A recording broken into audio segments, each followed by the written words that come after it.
वैसे तो दुनिया में प्यार के कई कहानियाँ और किस्से हैं जो सच्चे प्यार के उदाहरण बनते हैं। उन्हीं में से एक है हीर रांझे की कहानी। इस कहानी की शुरुआत तब हुई जब भारत पाकिस्तान एक हुआ करते थे। चेनाब नदी के सामने रांझा का जन्म एक जमींदार के घर में हुआ, जहाँ उसके 3 भाई थे और वो भाइयों में से सबसे छोटा था।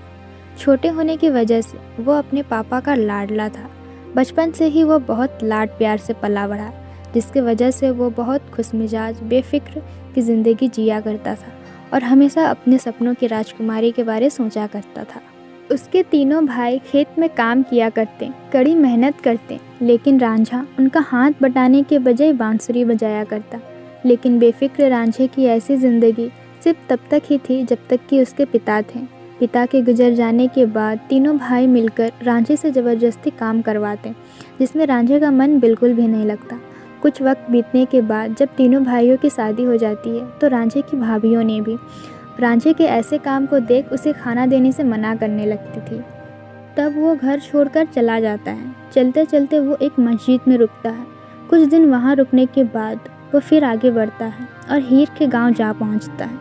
हीर एक अमीर जाट परिवार में पैदा हुई थी। जब रांझा इस गांव में पहुँचता है तो अपने मन को शांत करने के लिए वो बांसुरी बजाने में लीन हो जाता है। बांसुरी की मधुर आवाज़ को सुनकर हीर इस आवाज़ का पीछा करते हुए रांझे को देखती है। पहली नज़र में देखते ही हीर ने रांझे को पसंद कर लिया। यानी इस स्टोरी में पहले हीर ने ही रांझे को पसंद किया। दोनों ने बहुत जल्दी ही एक दूसरे को पसंद कर लिया और दोनों एक दूसरे से बहुत प्यार करने लगे।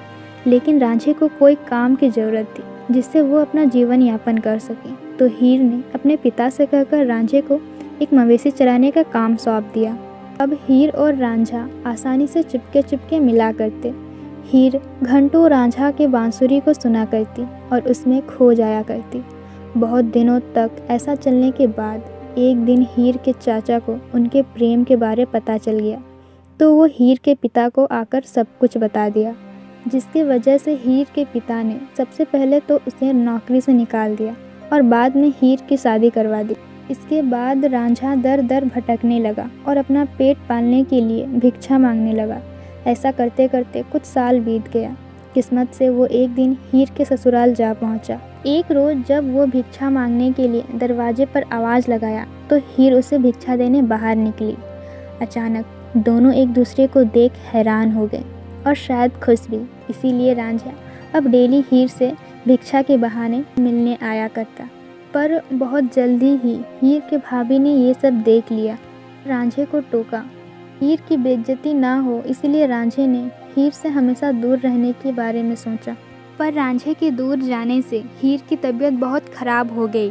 कई दवाई और इलाज के बाद भी उसकी तबीयत ठीक नहीं हो रही थी। इसीलिए हीर के पिता ने रांझे को बुलवाया और जैसे ही रांझा हीर के सिर पर अपना हाथ रखता है, हीर की तबीयत ठीक होने लगती। ये सब देखकर गांव वाले रांझा को फ़कीर समझने लगे।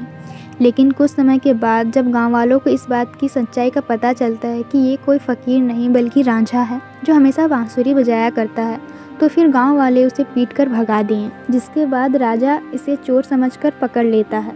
लेकिन रांझे ने अपनी पूरी कहानी सुनाई और अपने प्यार को साबित करने के लिए अपना हाथ आग पर रख दिया। राजा को इसके प्यार पर यकीन हो गया और हीर के पिता से कहा कि हीर की शादी रांझा से करवा दो।